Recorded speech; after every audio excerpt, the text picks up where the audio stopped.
So guys, ndagira ngo nkubwire ngo abantu benshi baba bafite mu mutwe badafite ikofi. Usanga abantu dupfana mu mutwe hazima, dufite ibitekerezo byo gukora, dufite imishinga myinshi, dufite ama project, ariko ikofi yacu ugasanga iri hasi. So guys, noneho mbere yuko ntangira ndagira ngo mbanze nkwereke video aho hirya, banze urebe hirya aho ngaho video ihari irimo iragenda ihanyura. Uyu munsi nagira ngo mbwire ko abanyafrika tuba dufite impano, ariko kugira ngo impano zacu zigaragare zijye ku ruhande abantu bose bazibona, ugasanga ni ikibazo gikomeye. Uyu munsi rero ndagira ngo nkwereke uburyo ki abana b'abanyafrika by'umwihariko bamwe mu banyarwanda dufite impano, ariko ugasanga impano zacu ziracyari hasi, ntizibona uzitaho. Mbega ugasanga umuntu yapfanye mind, yapfanye ibitekerezo, ugasanga mu mufuka naho, ariko mu mutwe harimo ibitekerezo byinshi. Nicyo kintu rero kigenda cyica abanyafrika kenshi. Mbere yuko dutangira ndagira ngo mbanze nkwereke iyo video, banza witegereze iyo video nagushyiriye aho ngaho hirya.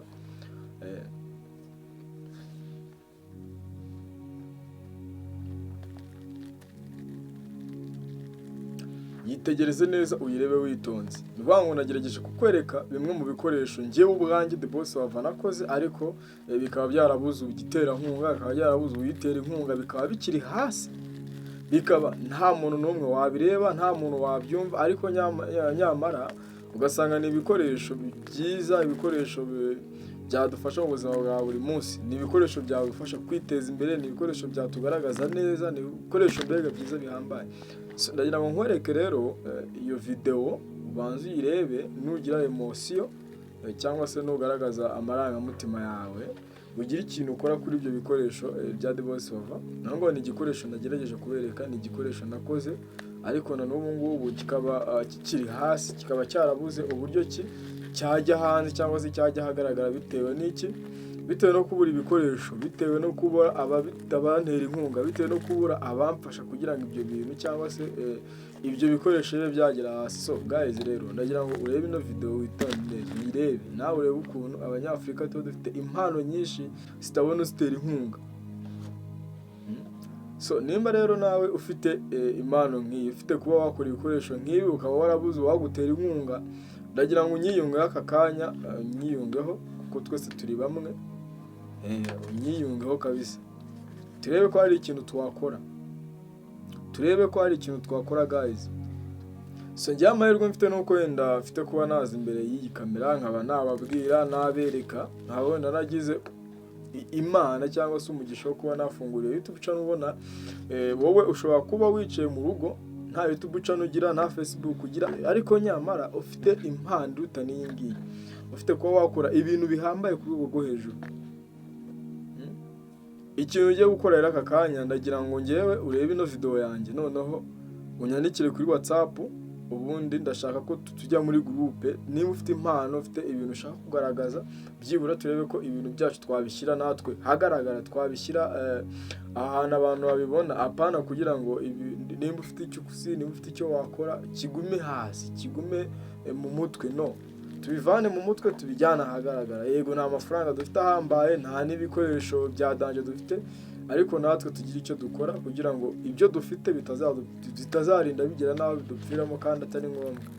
So hano rero abantu baba kuri iyi mihanda cyangwa se kuri izi mbuga, harimo abatera nkunga batandukanye bafite amafaranga pe, ariko akaba atareba umwana nk'uyu, akaba atareba umuntu nk'uyu ufite impano nk'iyi, ngabe yavuga ngo uyu mwana reka mufate muzamure mureme. Reka da, abahari ni babandi bareba n'ubundi abagezeyo, babandi bagafasha, ugasanga arimo arareba umuntu n'ubundi ubwabwe uzwi, ubwabwe ufite ibikorwa bizwi, bikaba ari wajya gushoramo.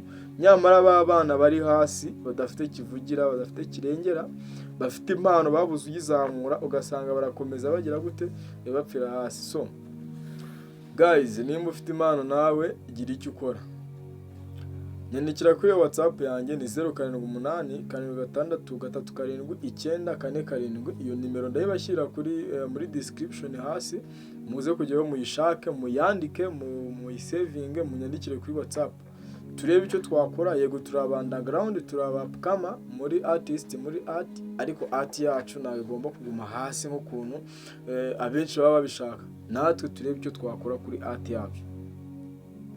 So guys, ndagira ngo nkubwire ngo abantu benshi baba bafite mu mutwe ariko badafite ikofi. Usanga abantu dupfana mu mutwe hazima, dufite ibitekerezo byo gukora, dufite imishinga myinshi, dufite ama project, ariko ikofi yacu ugasanga iri hasi. Nicyo kibazo rero abirabura cyangwa se abanyafrika dufite cyo kusanga dupfana imishinga. Abenshi baravuga ngo dupfana imishinga, ariko nta kundi wabigenza, kuko igihe utagize umugisha wo kuvuka mu wanyu bakize, ukuvuga mu miryango ikize, ngo we wabona kivugira, we wabona bagushora amafaranga, ugomba gupfana iyo mishinga koko.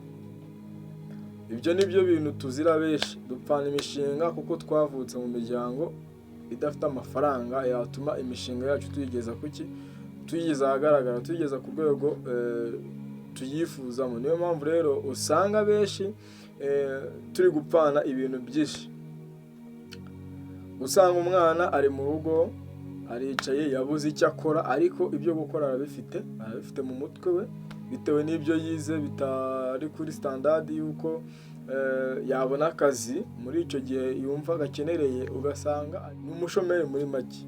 Icyo gihe rero si ikibazo cyawe, ni ikibazo cy'ibi bihe, cy'iyi minsi.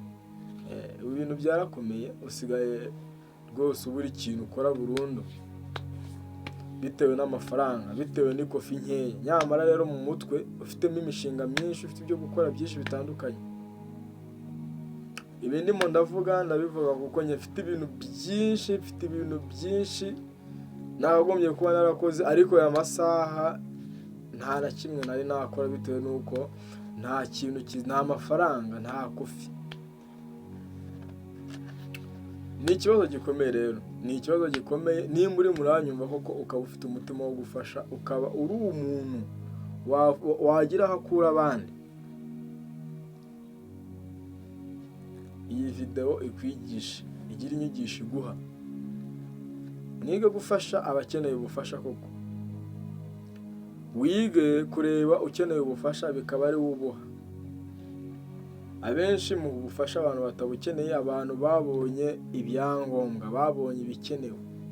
Nyamara rero abana bafite impano hano hanze, abana bafite ibyo bakagejeje ku gihugu, bafite ibyo bakagaragaje kandi bibateza imbere, bigateza igihugu n'abandi muri rusange, bikaba byatanga n'akazi ku bandi, baracyari hasi, baracyafite bya bitekerezo byabo byabuze ikofi bazamura.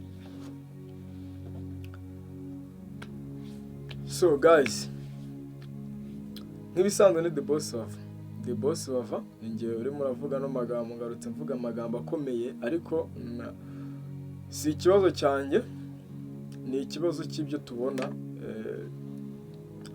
ariko ukaba ntacyo wabikoraho. Ubona byinshi, ukabona cyane cyane ndagaruka ku mpano z'abana bari hanze aha, bafite impano nyinshi zitandukanye, ariko zirimo zirapfira hasi, zabuze abazifasha, zabuze abazitaho. Kandi abo ba nyiri izo mpano ntacyo bakora, kuko niba abana bari hasi, bafite imiryango yabo idakize ku buryo bagaragaza impano zabo, niba abana nyine ubona ko bababaje bakeneye ubufasha. Ubwo rero nawe nimba ubona kuko waza ugafasha abo bana, ndagira ngo uhere kuri iyi video, uyisubscribe ngo unayisharinge, kugira ngo n'abandi bafite ikibazo cyo kuba bafite impano bakaba barabuze uburyo bazigaragaza, bayandikire kuri iyo nimero iri muri description. Hanyuma nawe mbabarira umfashe unkorere subscribe kuri YouTube channel yanjye, ndebe ko byibura nanjye nagera ku rwego nzageraho mfasha abandi. Njye nifuza kuba nagera ku rwego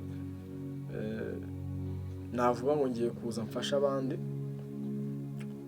Abantu twirengagije ikintu cyo gufasha, dusa nkaho gufasha nyine twabigize nkaho ari ibintu bitakibaho, byavuye mu muco. Nyamara gufasha ni ibyahozeho.